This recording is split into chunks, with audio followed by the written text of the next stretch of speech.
T'es-tu déjà demandé pourquoi tu acceptes si peu dans la vie? Des miettes d'affection, de petites doses de reconnaissance, des relations à moitié vécues?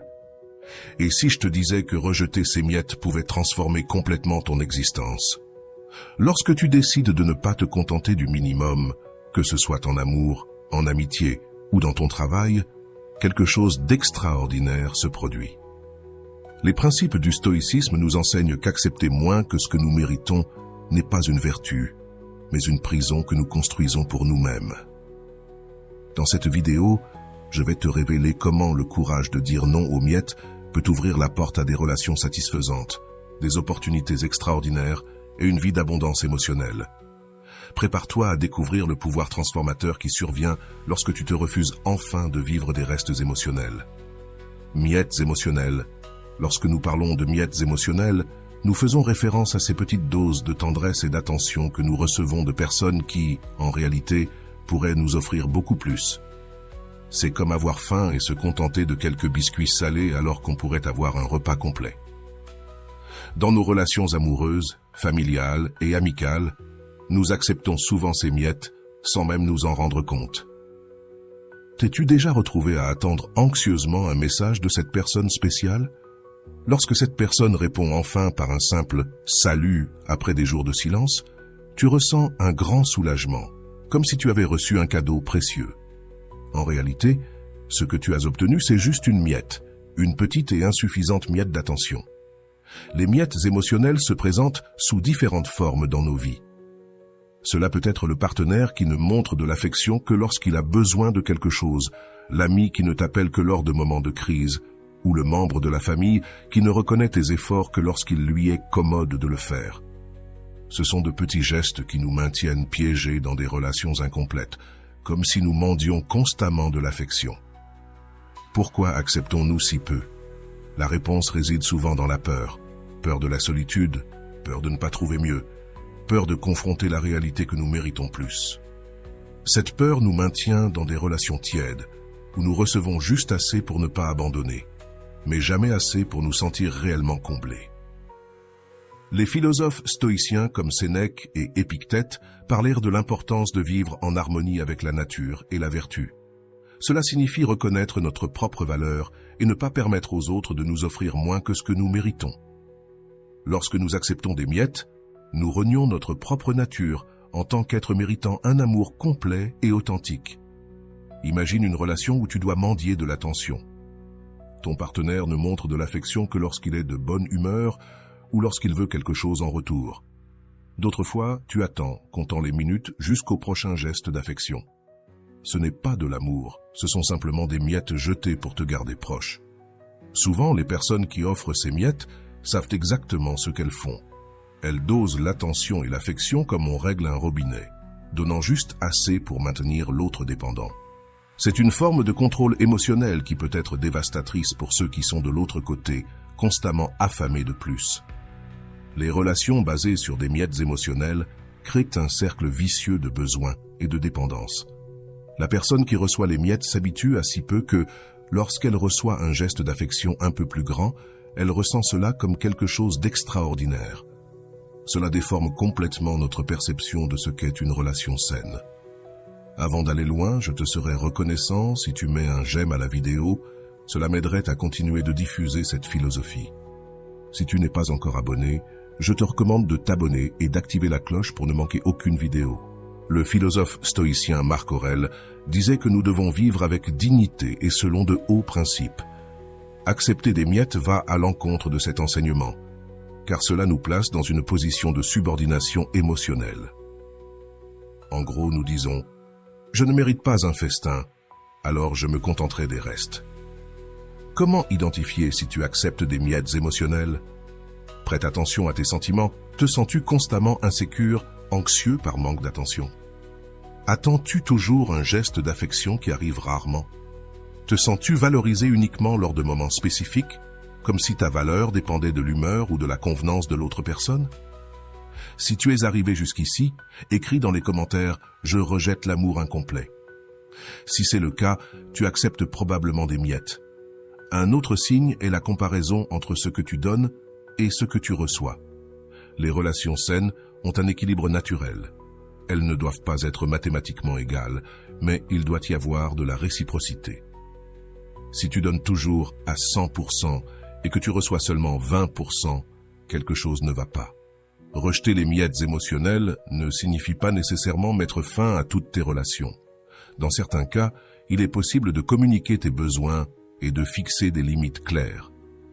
Tu pourrais dire « J'ai besoin de plus que cela pour me sentir valorisé dans cette relation ». Il est possible que certaines personnes ne se rendent pas compte qu'elles offrent seulement des miettes et, lorsqu'elles sont confrontées à cette réalité, elles peuvent changer leur comportement. Cependant, dans de nombreux cas, rejeter les miettes signifie être prête à s'éloigner. Il faut du courage pour dire « Je préfère être seul que de me contenter de moins que ce que je mérite ». Cette décision, bien que douloureuse au début, laisse de la place pour que de véritables relations enrichissantes entrent dans ta vie. Les stoïciens nous enseignent que le véritable bonheur provient d'une vie vertueuse, en harmonie avec la nature. Cela inclut le respect de soi-même, afin d'exiger plus que des miettes dans les relations. Lorsque tu rejettes les miettes, tu dis essentiellement « Je reconnais ma valeur et je n'accepterai pas moins que ce que je mérite ». Rejeter les miettes signifie aussi cesser de jouer le jeu de ceux qui les offrent. Lorsque tu cesses de répondre aux petits gestes comme s'ils étaient de grandes démonstrations d'amour, tu brises le cycle de la dépendance. Cela peut être inconfortable au début, mais c'est un pas nécessaire vers des relations plus saines. Souviens-toi, tu n'es pas né pour te contenter de peu. Tu mérites des relations où l'amour, le respect et la considération coulent naturellement, pas comme des concessions de mauvaise grâce ou des stratégies manipulatrices. En rejetant les miettes émotionnelles, tu fais le premier pas vers une vie d'abondance affective, où tes relations te nourrissent plutôt que de te laisser constamment affamer. Vertu intérieure. La philosophie stoïque nous enseigne que la vertu est le seul véritable bien. Mais qu'est-ce que cela signifie dans la pratique, surtout quand il s'agit de relations? La vertu intérieure n'est pas seulement un concept abstrait. C'est une force qui nous guide vers des relations plus saines et authentiques. Lorsque tu cultives la vertu intérieure, tu développes la capacité de voir ta propre valeur indépendamment de la validation externe. C'est comme construire une maison sur des fondations solides, plutôt que sur du sable mouvant. Les stoïciens croyaient que notre paix intérieure venait de notre propre conscience et de nos actions, pas de ce que les autres pensent ou font pour nous. Dans les relations, beaucoup de personnes cherchent constamment l'approbation, des éloges et de l'attention. Elles deviennent dépendantes des signes extérieurs montrant qu'elles sont aimées. C'est comme si leur valeur était déterminée par le nombre de j'aime sur une photo ou la fréquence à laquelle elles reçoivent des messages. Cette dépendance crée un vide intérieur qu'aucune quantité de validation externe ne pourra jamais combler complètement. La vertu intérieure nous enseigne le contraire. Elle nous montre que notre valeur ne diminue pas lorsque quelqu'un nous traite mal, ni n'augmente quand nous recevons des compliments. Notre valeur est constante et inhérente à notre existence. Lorsque nous croyons vraiment cela, nous cessons d'accepter des miettes dans les relations. Imagine Anna, qui se sentait toujours insécure dans ses relations. Elle vérifiait toujours son téléphone pour voir si son petit ami avait répondu. Elle était anxieuse quand il arrivait en retard à l'appel et ne se sentait spéciale que lors des rares moments où elle recevait un compliment. Anna vivait en fonction des miettes d'affection qu'elle recevait. Un jour, Anna commença à étudier le stoïcisme et apprit la vertu intérieure. Elle se rendit compte qu'elle cherchait à l'extérieur ce qu'elle devait trouver en elle-même. Elle commença à cultiver l'amour-propre, la confiance en soi et la paix intérieure. Peu à peu, il se rendit compte qu'il n'avait plus autant besoin de la validation de son petit ami. Il n'était plus anxieux d'attendre des messages, et le plus important, il commença à réaliser qu'il méritait quelque chose de plus que des miettes. C'est cela, le pouvoir de la vertu intérieure. Elle nous libère du besoin désespéré d'approbation extérieure. Lorsque nous nous sentons complets intérieurement, nous n'acceptons pas des relations à moitié terminées. Sur le plan pratique, cultiver la vertu intérieure signifie développer certaines qualités essentielles. Tout d'abord, la connaissance de soi. Plus tu te connais toi-même, tes valeurs, tes limites, tes besoins et tes désirs, moins tu auras de chances d'accepter des relations qui ne te respectent pas pleinement. La conscience de soi t'aide à identifier quand tu reçois des miettes au lieu d'un festin émotionnel. Deuxièmement, l'autosuffisance émotionnelle. Les stoïciens valorisent beaucoup l'autosuffisance, non pas dans le sens de ne pas avoir besoin de quelqu'un, mais de ne pas dépendre émotionnellement des autres pour se sentir bien.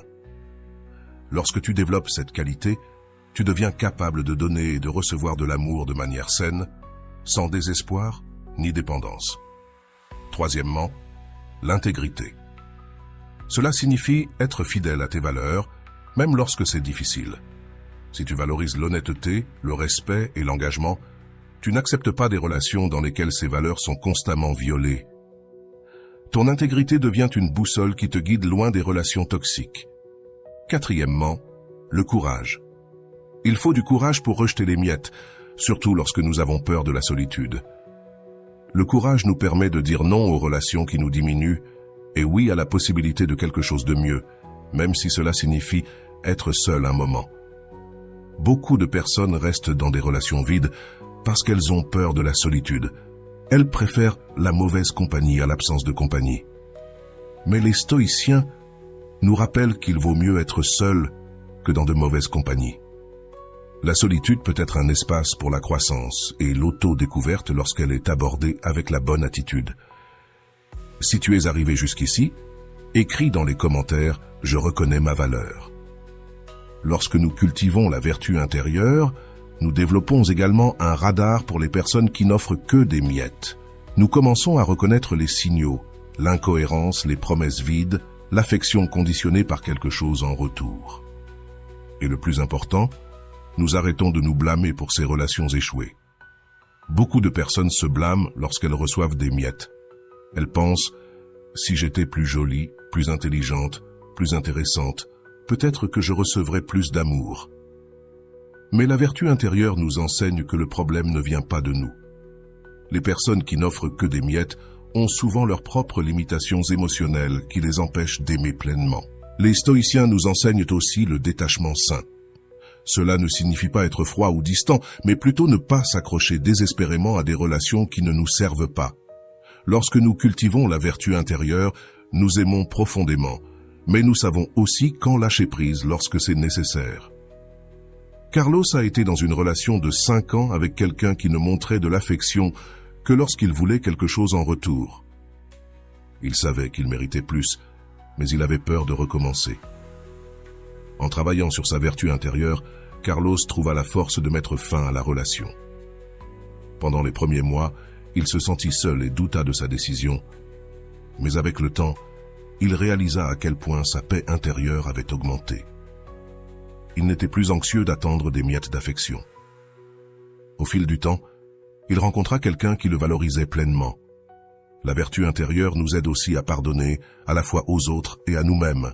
Peut-être as-tu accepté des miettes pendant des années et te sens-tu maintenant honteuse de cela. Le stoïcisme nous enseigne que nous faisons tous des erreurs, mais la sagesse réside dans le fait d'en tirer des leçons et de continuer. Ne te punis pas d'avoir accepté moins dans le passé.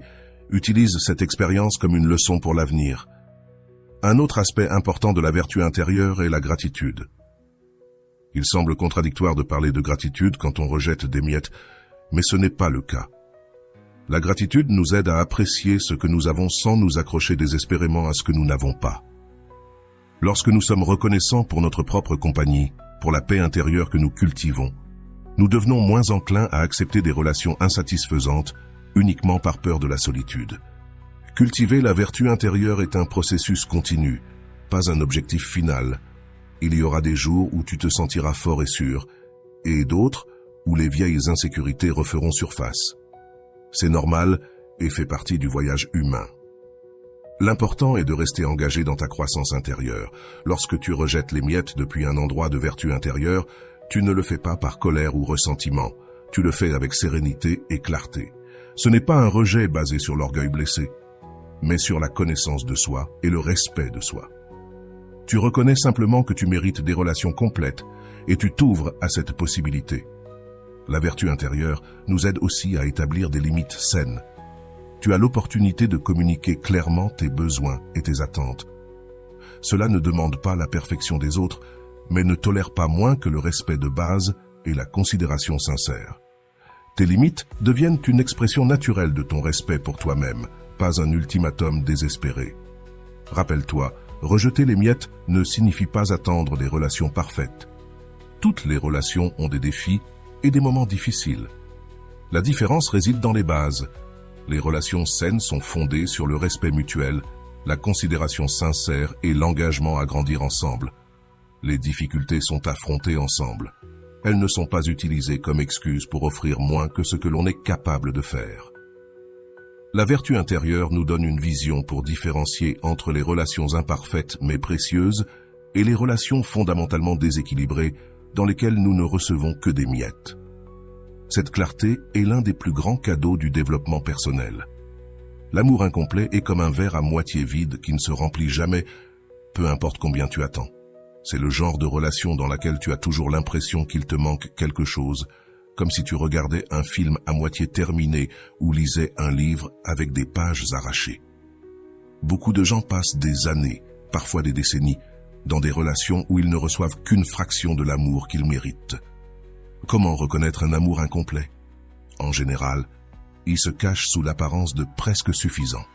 C'est le partenaire qui dit t'aimer, mais qui n'a jamais le temps d'être avec toi. C'est cette personne qui te valorise seulement quand tu es heureux ou quand tu as besoin de quelque chose. C'est la relation dans laquelle tu te demandes constamment: est-ce tout ce qu'il y a? Dans l'amour incomplet, il y a de bons moments, et ce sont précisément ces moments qui nous maintiennent coincés. Ce week-end parfait après des mois de distance émotionnelle, ce cadeau spécial après des semaines d'ignorance, cette déclaration d'amour qui apparaît juste au moment où tu pensais abandonner. Ces moments agissent comme un appât qui nous maintient dans l'espoir qu'un jour l'amour incomplet deviendra complet. La philosophie stoïcienne a beaucoup à nous apprendre sur l'amour incomplet. Les stoïciens croyaient que nous devons accepter la réalité telle qu'elle est, non pas comme nous aimerions qu'elle soit. Lorsque nous sommes amoureux de manière incomplète, nous nous accrochons souvent à une version imaginaire de la relation, ce que cela pourrait être si l'autre personne changeait. Si les circonstances étaient différentes, si nous avions plus de temps ensemble. Mariana était dans une relation depuis 5 ans. Son petit ami était affectueux et attentionné, mais de temps en temps, la plupart du temps, il était émotionnellement absent. Il montrait rarement un intérêt sincère pour ses sentiments et mettait toujours ses propres besoins en priorité.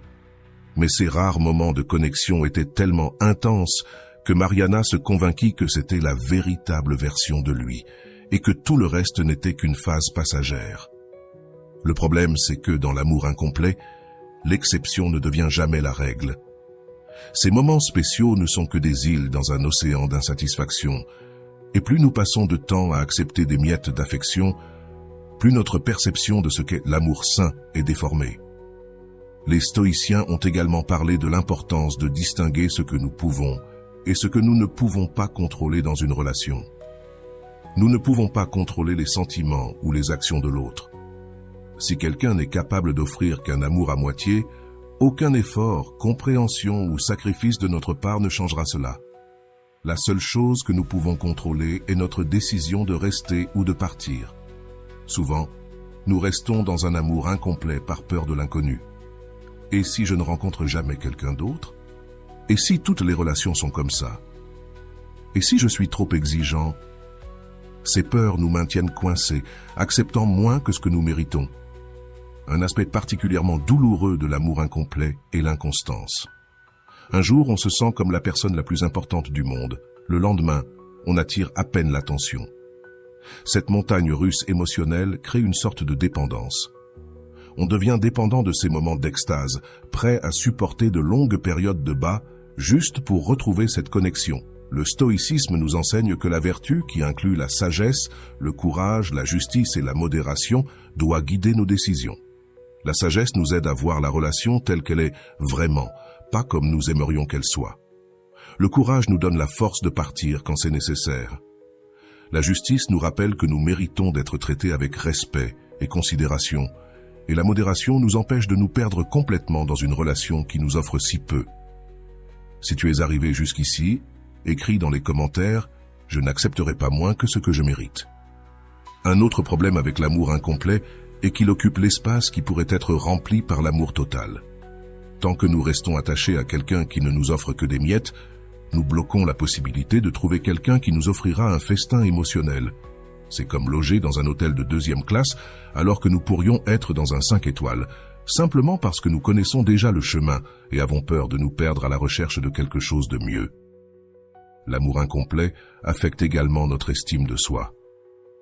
Quand nous recevons continuellement moins que ce que nous méritons, nous commençons à croire que nous ne méritons peut-être pas plus. Notre perception de nous-mêmes baisse et nous en venons à voir les miettes comme des repas complets. Rejeter l'amour incomplet ne signifie pas chercher la perfection. Toutes les relations ont des défauts et des moments difficiles. La différence réside dans la base, l'intention et le modèle. Dans une relation saine, les deux partenaires s'efforcent de rendre l'autre heureux, de grandir ensemble, de résoudre les conflits de manière constructive. Il existe une base solide de respect, de considération et d'engagement. Dans l'amour incomplet, cette fondation n'existe tout simplement pas. Il y a des moments de connexion, oui, mais ce sont des îles isolées, pas un continent solide. En général, l'effort vient d'un seul côté, et toute tentative de discuter des problèmes est perçue comme un drame ou une surcharge. Lorsque nous rejetons l'amour incomplet, nous faisons de la place pour quelque chose de mieux, que ce soit une nouvelle relation ou une période de redécouverte de soi. Beaucoup de gens découvrent, après avoir quitté un amour incomplet, qu'ils préfèrent être seuls que mal accompagnés. La solitude a ses défis, mais elle offre aussi la paix, l'autonomie et l'opportunité de se reconnecter avec soi-même. Paula a mis fin à une relation de 7 ans dans laquelle elle se sentait toujours insuffisante. Dans les premiers mois, elle a dû affronter la douleur de la séparation et la peur de la solitude, mais peu à peu, elle s'est rendue compte que sa maison était plus calme, qu'elle dormait mieux, qu'elle n'avait plus à marcher sur des œufs pour ne pas réveiller l'irritation de quelqu'un. Elle a commencé à redécouvrir d'anciens passe-temps, à renforcer ses amitiés et à construire une vie qui la satisfaisait indépendamment du fait qu'elle soit en couple. Les stoïciens croyaient que le véritable bonheur vient de vivre selon la nature et la vertu. Une relation qui nous fait constamment sentir diminués, incertains ou anxieux, va à l'encontre de notre nature en tant qu'être cherchant la croissance et l'harmonie. Rejeter ce type de relation n'est pas de l'égoïsme, c'est de l'autopréservation. Parfois, il est possible de transformer un amour incomplet en quelque chose de plus satisfaisant grâce à une communication honnête et en établissant des limites claires. Si tu sens que ta relation a un potentiel, cela peut valoir la peine d'essayer cette approche avant d'abandonner. Parle ouvertement de tes besoins, explique comment tu te sens quand ils ne sont pas satisfaits et observe la réaction de l'autre personne. Fernando s'est rendu compte qu'il recevait des miettes émotionnelles de sa partenaire depuis des années. Plutôt que de partir immédiatement, il décida d'avoir une conversation franche. Il expliqua qu'il se sentait abandonné et qu'il avait besoin de plus d'attention, d'affection et de considération. À sa surprise, sa partenaire ne s'était pas rendu compte de l'impact de son comportement et était prête à travailler sur la relation. Avec le temps et les efforts mutuels, ils ont pu construire quelque chose de plus équilibré et satisfaisant. Cependant, ce n'est pas l'histoire la plus courante. Dans la plupart des cas, quand quelqu'un n'est capable d'offrir qu'un amour incomplet, il y a des raisons profondes pour cela, que ce soit un traumatisme non résolu, une incompatibilité fondamentale de valeurs ou simplement l'absence de sentiments suffisamment forts. Dans ces cas, la personne se met souvent sur la défensive lorsqu'on la confronte, promet des changements qui ne se produisent jamais ou te fait sentir coupable d'en faire trop. Le stoïcisme nous enseigne à accepter ce que nous ne pouvons pas changer. Si, après des tentatives honnêtes de communication, la relation reste incomplète, la sagesse réside dans l'acceptation de cette réalité et dans la prise de décision basée sur cela, pas sur l'espoir d'un futur différent. Rejeter l'amour incomplet est une façon d'affirmer « je sais ce que je mérite », et c'est plus que cela. C'est un acte de respect de soi qui, bien que douloureux à court terme, ouvre la voie à des relations plus satisfaisantes dans le futur, que ce soit avec d'autres personnes ou avec soi-même. Rappelle-toi, un amour complet n'est pas parfait, mais il est authentique, constant et enrichissant. Il te fait grandir, il ne te diminue pas, il t'apporte la paix, pas l'anxiété constante. Il te fait te sentir valorisé, non comme une option, et surtout, Il te fait sentir que tu es suffisant tel que tu es, pas quelqu'un qui doit constamment prouver sa valeur pour mériter des miettes d'affection. T'es-tu déjà arrêté pour réfléchir à la qualité de tes amitiés? Combien d'entre elles sont véritablement profondes et combien sont simplement superficielles? Les véritables amitiés sont comme des diamants dans un monde de verre coloré, rares, précieuses et incassables. Lorsque nous rejetons les miettes dans les amitiés, nous faisons place à des connexions authentiques qui peuvent transformer nos vies. Dans la philosophie stoïque, les amitiés occupent une place spéciale. Sénèque, l'un des grands penseurs stoïques, écrivait abondamment sur l'importance de bien choisir ses amis. Il disait que nous devons choisir nos amis non pas pour l'utilité qu'ils nous apportent, mais pour le caractère qu'ils possèdent. Une amitié basée uniquement sur le bénéfice mutuel n'est pas une amitié, c'est une transaction. Beaucoup de personnes maintiennent de vastes cercles sociaux avec des dizaines, voire des centaines d'amis sur les réseaux sociaux. Mais ils ressentent un profond vide lorsqu'ils ont besoin d'un soutien réel. Ils ont beaucoup de connaissances pour les fêtes et les conversations superficielles, mais ils n'ont personne avec qui partager leurs peurs, leurs rêves et leur vulnérabilité. Ils acceptent des miettes de connexion au lieu de chercher la profondeur. Comment identifier si vous acceptez des miettes dans vos amitiés? Observez les patterns. Vos amis n'apparaissent que lorsqu'ils ont besoin de quelque chose. Les conversations restent toujours superficielles. Vous vous sentez constamment épuisé après les avoir rencontrés au lieu d'être rechargé d'énergie. Vous êtes toujours celui qui initie le contact, qui organise les rencontres, qui se soucie de garder l'amitié vivante. Si vous avez répondu positivement à plusieurs de ces questions, vous acceptez probablement moins que ce que vous méritez. Les véritables amitiés se révèlent non seulement dans les bons moments, mais surtout dans les épreuves. Comme l'a dit Épictète, un autre philosophe stoïcien, les circonstances ne révèlent pas l'homme, elles le révèlent aux autres. Il en va de même pour les amitiés. Les moments difficiles montrent qui se soucie vraiment de vous et qui profitait seulement des bons moments. Rejeter les miettes dans les amitiés signifie établir des critères plus élevés pour les personnes que vous laissez entrer dans votre cercle intime. Il ne s'agit pas d'exiger la perfection ou de créer des tests impossibles, mais d'observer la cohérence, la réciprocité et un véritable intérêt. Les stoïciens croyaient en le concept d'amitié vertueuse, fondée sur des valeurs partagées et un désir mutuel de croissance. Une telle amitié n'est ni commode, ni circonstancielle. Elle repose sur quelque chose de plus profond. Comme l'a écrit Sénèque, l'amitié profite toujours, mais l'amour fait parfois du mal. Un aspect important des véritables amitiés est l'honnêteté. Les vrais amis ne vous flattent pas seulement, ils vous disent aussi des vérités difficiles quand c'est nécessaire. Comme l'a souligné Marc Aurèle, il est essentiel d'avoir quelqu'un qui nous corrige, tout comme un médecin prend soin de son patient. Accepter des miettes signifie se contenter de relations où tout le monde est d'accord par commodité, où personne ne se soucie vraiment d'aider l'autre à s'améliorer.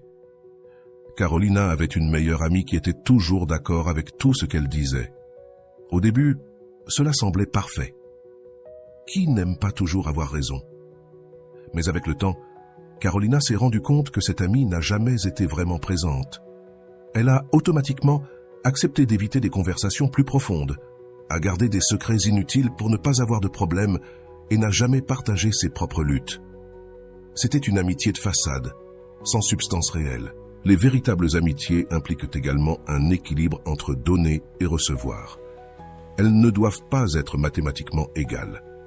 Il y aura des moments où un ami aura plus besoin de soutien que l'autre, mais avec le temps, il doit y avoir réciprocité. Beaucoup de personnes se retrouvent dans des amitiés unilatérales, où elles donnent toujours du soutien, écoutent des problèmes et offrent de l'aide sans recevoir la même chose en retour. Marcos était l'ami thérapeute de son groupe. Tout le monde venait le voir pour se confier, demander des conseils et chercher un soutien émotionnel. Il était toujours disponible, annulait des rendez-vous pour aider ses amis et connaissait les problèmes de tout le monde, même dans les moindres détails. Mais lorsque Marcos a traversé un divorce difficile, il s'est rendu compte qu'il n'avait personne à appeler. Ses amis lui ont envoyé de courts messages de soutien, mais personne ne s'est réellement proposé de rester avec lui durant sa crise. Rejeter les miettes dans les amitiés peut être douloureux au début. Il se peut que vous vous retrouviez avec un cercle social réduit, à passer plus de temps seul. Vous pourriez ressentir le manque des anciennes habitudes, des sorties en groupe, des conversations légères, mais cet espace vide devient bientôt un terrain fertile pour des connexions plus significatives. Les stoïciens nous rappellent que la qualité est plus importante que la quantité. Comme l'a écrit Sénèque, considère si tu veux avoir beaucoup d'amis ou de bons amis. Avoir quelques vrais amis apporte plus de bonheur et de croissance que des douzaines de connexions superficielles. Un autre signe que vous acceptez des miettes, c'est lorsque vous devez constamment changer qui vous êtes pour être accepté. Les véritables amitiés vous permettent d'être authentique avec vos qualités et vos défauts. Si vous jouez toujours un rôle, cachez vos opinions ou feignez des intérêts pour plaire, vous êtes probablement dans des relations qui ne vous offrent que des miettes d'acceptation. Les véritables amitiés sont celles où vous pouvez montrer vos vulnérabilités sans craindre d'être jugé, où vous n'avez pas toujours à être fort, avoir raison ou réussir, où vous pourrez partager vos doutes, vos échecs et vos insécurités en sachant que vous serez accepté de toute façon. Beaucoup de gens ne gardent que des amitiés superficielles, où chacun doit sembler parfait tout le temps. Rejeter les miettes dans les amitiés signifie aussi établir des limites saines. Les vrais amis respectent votre temps, vos besoins et vos valeurs. Ils ne demandent pas une disponibilité constante, ils ne vous imposent pas des choix basés sur du chantage émotionnel, ils ne manquent pas de respect à ce qui est important pour vous. Les philosophes stoïciens croyaient que nous devrions choisir des amis qui nous aident à devenir de meilleures personnes. Épictète a suggéré d'observer comment nous nous sentons après avoir passé du temps avec quelqu'un. Est-ce que nous devenons plus calmes ou plus agités? Plus centrés sur nos valeurs ou plus éloignés d'elles? Plus inspirés pour grandir ou plus enclins à des comportements dont nous nous repentirons plus tard? Lorsque nous rejetons les miettes dans les amitiés, nous créons un espace pour des relations qui nous élèvent vraiment. Des amitiés qui nous inspirent à être meilleurs, qui nous offrent un soutien inconditionnel, qui célèbrent nos réussites sans envie et partagent notre douleur sans jugement. Souvenez-vous, les véritables amitiés ne sont pas parfaites.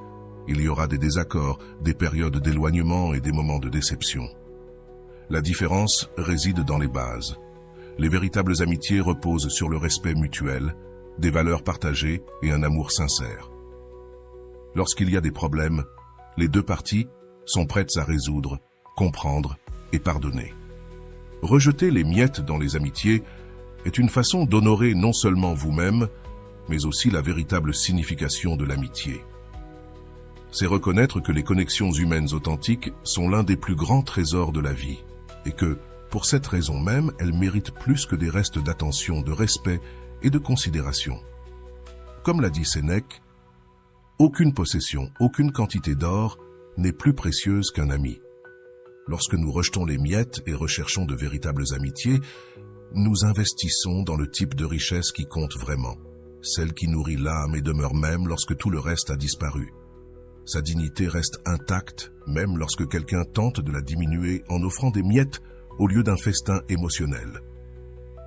Les anciens stoïciens, comme Marc Aurèle, insistaient sur le fait que notre dignité vient de l'intérieur. Dans ses méditations, il écrivait « Tu ne seras pas moins digne parce que tu ne reçois pas les applaudissements des autres ».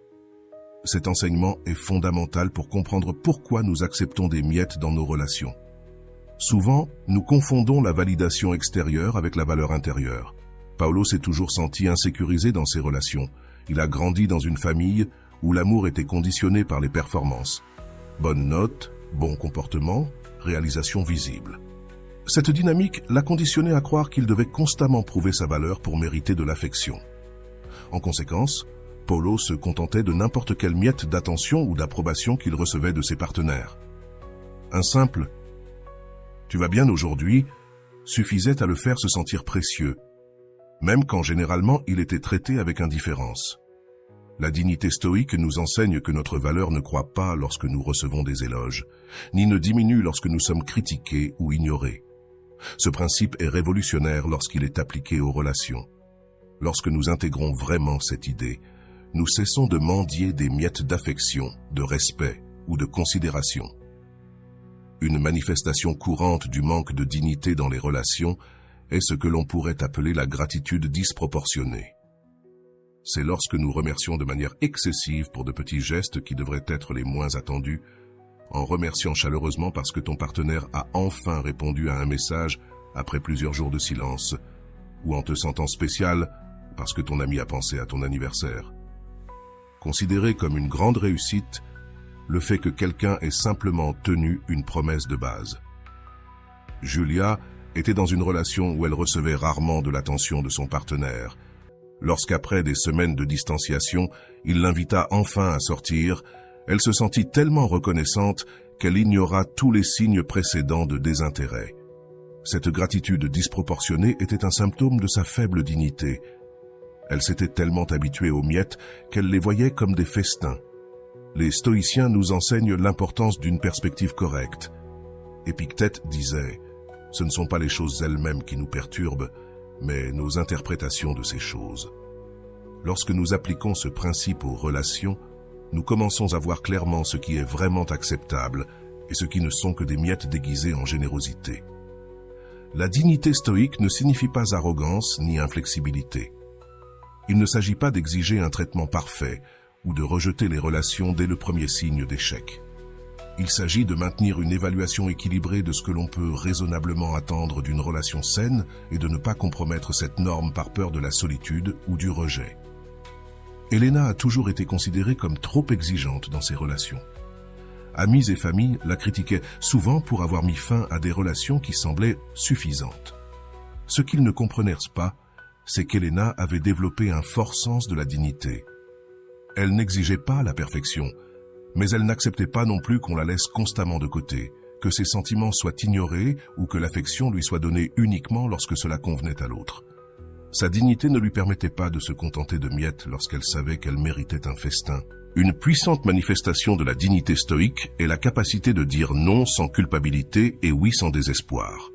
Beaucoup de personnes restent dans des relations insatisfaisantes parce qu'elles estiment ne pas avoir droit à plus ou parce qu'elles croient que toute relation est meilleure que pas de relation du tout. La dignité nous libère de ces fausses croyances. Richard était dans un mariage où il était constamment rabaissé.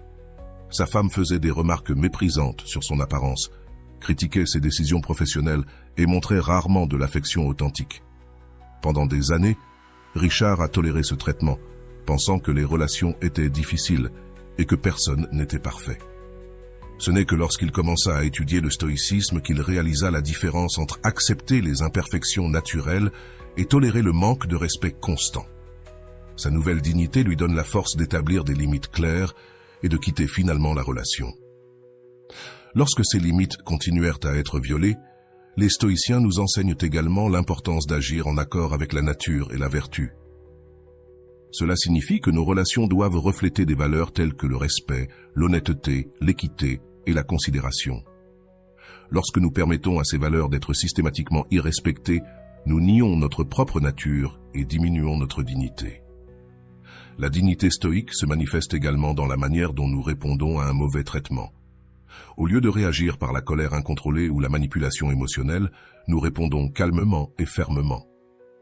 Comme l'a suggéré Sénèque, la plupart de ce qui nous irrite pourrait être moins offensif si nous l'interprétons de manière plus généreuse. Cette approche nous permet d'établir des limites sans nous rabaisser, ni nous rabaisser nous-mêmes, ni l'autre.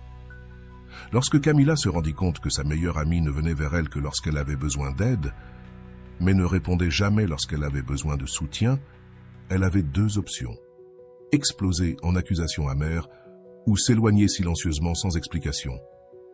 Au lieu de cela, elle choisit la voie de la dignité stoïque. Elle parla calmement avec son amie, expliquant comment elle se sentait et établissant des limites claires pour l'avenir de leur amitié. Il n'y avait pas de colère dans ses paroles, juste la tranquille certitude de celle qui connaît sa propre valeur. L'un des plus grands défis pour maintenir la dignité dans les relations est la peur de la solitude. Beaucoup de gens préfèrent une mauvaise compagnie à ne pas être seuls. Cependant, les stoïciens considéraient la solitude comme une opportunité pour le développement personnel et la paix intérieure. Comme l'a écrit Sénèque, « Personne ne s'accompagne sauf les sages ». Lorsque nous cultivons la dignité stoïque, nous commençons à réaliser que rester seul est préférable à être avec quelqu'un qui diminue notre paix notre sens de la valeur ou notre connexion avec nos principes. La solitude ne devient pas un état à craindre, mais une condition temporaire qui nous permet de grandir et, finalement, d'attirer des relations qui reflètent notre valeur intérieure. Fernando a passé des années à passer d'une relation insatisfaisante à une autre, toujours par peur de la solitude.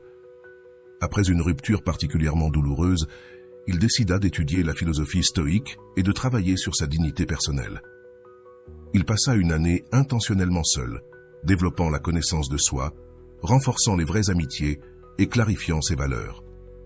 Lorsqu'il rencontra finalement quelqu'un de spécial, il entra dans la relation non par désespoir ou peur, mais par un choix conscient, basé sur des valeurs partagées et le respect mutuel. La dignité stoïque nous aide également à identifier quand nous recevons des miettes déguisées en festin. Souvent, de petits gestes de considération, après de longues périodes d'abandon, sont présentés comme de grandes démonstrations d'amour. La personne qui t'ignore pendant des semaines et puis revient avec un cadeau, espérant que tout sera oublié.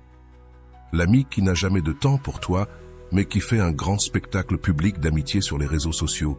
Avec la dignité stoïque, nous développons la clarté pour voir ces gestes pour ce qu'ils sont vraiment. Des tentatives de maintenir la relation avec le minimum d'efforts possible. Anna était dans une relation avec quelqu'un qui la faisait souvent attendre, annulait des plans à la dernière minute et montrait rarement un intérêt réel pour sa vie. Mais tous les quelques mois, il organisait un grand geste, un voyage surprise, un cadeau cher. Une déclaration publique d'amour pendant des années, Anna a interprété ces gestes comme une preuve d'amour véritable qui compensait tous les moments d'abandon. Ce n'est que lorsqu'elle développa une dignité stoïque qu'elle se rendit compte que ces gestes n'étaient pas des démonstrations d'amour, mais des stratégies pour qu'elle continue à accepter des miettes au quotidien. Une caractéristique clé de la dignité stoïque est la cohérence entre nos paroles et nos actions. Si nous disons que nous méritons du respect, mais que nous continuons à accepter le manque de respect, nous vivons en contradiction avec nos propres principes. Les stoïciens valorisent profondément cette cohérence comme une manifestation d'intégrité. Lorsque Bruno décida enfin qu'il n'accepterait plus de miettes dans ses relations, certains amis l'accusèrent d'être trop orgueilleux ou exigeant. Mais ce que eux appelaient de l'orgueil, Bruno le reconnaissait comme de la dignité. Il n'exigeait pas la perfection, mais n'acceptait pas non plus qu'on le traite comme une option, lui qui avait donné à l'autre la priorité. Cette posture ferme attira finalement dans sa vie des personnes qui respectèrent ses limites et offraient des relations basées sur une réciprocité authentique. La dignité stoïque nous enseigne que notre valeur ne dépend pas de l'opinion ou de l'approbation des autres. Comme l'écrivait Marc Aurèle, « Vis une bonne vie. S'il n'y a pas de Dieu, alors tu as vécu une vie qui vaut la peine d'être vécue pour toi. S'il y a des dieux et qu'ils sont justes, alors ils ne se soucieront pas de la façon dont tu as adoré, mais de la qualité de ta vie. » De la même manière, notre valeur dans les relations ne dépend pas de si nous sommes choisis, appréciés ou validés par les autres, mais de l'intégrité avec laquelle nous nous engageons. Lorsque nous intériorisons vraiment ce principe, nous arrêtons d'accepter des miettes, non par fierté blessée, mais par clarté sur notre valeur inhérente. Nous n'avons plus besoin de mendier de l'attention, de l'affection ou du respect, car nous savons que notre valeur reste intacte, que nous recevions ou non ces choses des autres. Rappelle-toi, la dignité stoïque n'est pas une posture rigide ou inflexible, c'est une force intérieure silencieuse qui nous permet de naviguer dans les relations avec clarté, fermeté et authenticité. C'est savoir quand dire non, quand dire oui et quand simplement s'éloigner, toujours guidé par la boussole intérieure de nos valeurs et principes. Établir des limites, c'est comme construire des clôtures autour d'un précieux jardin. Ton bien-être émotionnel. Les limites saines ne sont pas des murs qui empêchent la connexion, ce sont des limites claires qui permettent des relations plus authentiques et respectueuses. Dans la philosophie stoïque, les limites sont directement liées au concept d'autodiscipline et de sagesse pratique, la capacité de discerner ce que nous devons accepter et ce que nous devons rejeter. Beaucoup de gens grandissent sans apprendre à établir des limites. Peut-être ont-ils grandi dans des familles où leurs besoins étaient régulièrement ignorés ou où exprimer un malaise était vu comme de l'égoïsme. En conséquence, ils sont devenus des adultes qui ne reconnaissent pas quand ils reçoivent des miettes dans leurs relations ou, pire encore, croit qu'il ne mérite pas mieux que cela. Teresa a grandi avec une mère qui sacrifiait constamment ses propres besoins pour ceux des autres. Elle voyait sa mère épuisée, accablée, mais disant toujours oui à plus de tâches, plus de services, plus de responsabilités. Naturellement, Teresa a intériorisé ce comportement dans ses relations adultes. Elle se retrouvait régulièrement épuisée, toujours disponible pour les autres, tandis que ses propres désirs et besoins restaient en second plan. Lorsque son petit ami commença à apparaître seulement quand il avait besoin de quelque chose, Teresa ne se rendit même pas compte qu'elle recevait des miettes. Pour elle, les relations signifieraient un sacrifice constant. Dans la perspective stoïque, les limites n'ont pas pour but de contrôler les autres, mais d'assumer la responsabilité de nos propres expériences. Épictète, l'un des grands stoïciens, enseigne que certaines choses sont sous notre contrôle, tandis que d'autres ne le sont pas. Nous ne pouvons pas contrôler comment les autres nous traitent, mais nous pouvons contrôler ce que nous acceptons et comment nous répondons. Les limites saines commencent par la connaissance de soi. Il faut savoir ce que nous valorisons, ce que nous tolérons et ce qui est inacceptable pour nous. Sans cette clarté intérieure, il est impossible de communiquer des limites extérieures. Beaucoup de gens se retrouvent à accepter des comportements qui les blessent parce qu'ils ne se sont jamais arrêtés pour réfléchir à ce qu'ils veulent vraiment et méritent dans leurs relations. L'un des aspects les plus difficiles d'établir des limites est de surmonter la culpabilité. Beaucoup de gens se sentent mauvais ou égoïstes lorsqu'ils commencent à dire non. La philosophie stoïque offre ici une perspective précieuse. Établir des limites n'est pas un acte d'hostilité, mais d'honnêteté et d'intégrité. Comme l'écrivait Sénèque, « Associe-toi avec ceux qui te rendront meilleur, accueille ceux que tu peux rendre meilleurs. » Les limites permettent des relations qui sont réellement bénéfiques pour les deux parties. Anna avait un schéma clair dans ses amitiés. Elle était toujours disponible indépendamment de ses propres besoins. Lorsqu'elle commença enfin à établir des limites, « Je ne peux pas te voir aujourd'hui, j'ai besoin de repos » ou « Je préfère ne pas en parler », elle ressentit une culpabilité accablante. Avec le temps, elle se rendit compte que ses vrais amis respectèrent ses limites et appréciaient même son honnêteté. Ceux qui réagirent par manipulation ou colère révélaient simplement qu'ils valorisaient la commodité d'Anna plus que son bien-être. Les limites saines ne sont pas statiques. Elles évoluent avec le temps et varient selon la relation. Avec la famille, les amis proches, les collègues et les partenaires romantiques, nous établissons différentes limites. La flexibilité est importante, mais elle doit provenir d'un endroit de choix conscient, non de peur ou d'insécurité. Les stoïciens nous enseignent l'importance de la proportionnalité. Répondre aux situations de manière appropriée, sans exagérer ni minimiser. Cela s'applique parfaitement aux limites. Certaines limites ne sont pas négociables, comme ne pas tolérer les abus physiques ou émotionnels, tandis que d'autres peuvent être plus flexibles, comme le temps que vous passez avec certaines personnes. Marcelo a tracé une ligne ferme après que sa petite amie ait consulté son téléphone sans permission. « Je respecte ma vie privée ou nous ne pouvons pas continuer ensemble. » En revanche, concernant le temps passé ensemble devant les amis, Marcelo fut plus flexible. « Je préfère que nous passions au moins 2 soirées ensemble par semaine, mais nous pouvons nous ajuster si quelque chose d'important survient. » Cette approche équilibrée permit la fermeté là où c'était nécessaire et la flexibilité là où c'était possible. L'un des plus grands défis lors de l'établissement de limites est la communication. Beaucoup de gens oscillent entre les extrêmes. Soit ils ne disent de rien jusqu'à ce qu'ils explosent de frustration, soit ils communiquent les limites de manière agressive ou accusatoire. L'approche stoïque suggère une communication claire, calme et directe, centrée sur le « je » plutôt que sur le « tu ». Au lieu de dire « tu m'appelles toujours tard la nuit, c'est tellement égoïste », une communication basée sur des limites saines serait « je ne suis pas disponible pour des conversations après 22 heures, cela affecte mon sommeil et mon bien-être ». Nous pouvons parler pendant la journée ou établir un horaire qui fonctionne pour les deux. À Lucia, il était difficile d'établir des limites avec son patron, qui lui envoyait souvent des emails l'après-midi et le week-end, en attendant des réponses immédiates. Après des mois de stress et d'épuisement, Lucia finit par communiquer. « Je serai disponible pour répondre aux emails pendant les horaires de bureau, du lundi au vendredi. Pour les véritables urgences, vous pouvez m'appeler. » Cela me permettra de bien me reposer et d'être plus productive pendant la journée de travail. À sa grande surprise, son patron respecta cette limite. Il n'avait tout simplement jamais envisagé l'impact de ses attentes. Établir des limites avec les personnes auxquelles nous avons l'habitude de faire plaisir peut être particulièrement difficile. La peur du rejet ou de l'abandon nous pousse souvent à accepter des miettes, au lieu d'exiger le respect que nous méritons. Les stoïciens nous rappellent que nous devons valoriser notre paix intérieure avant l'approbation extérieure. Épictète conseillait: il est impossible qu'une personne apprenne ce qu'elle croit déjà savoir.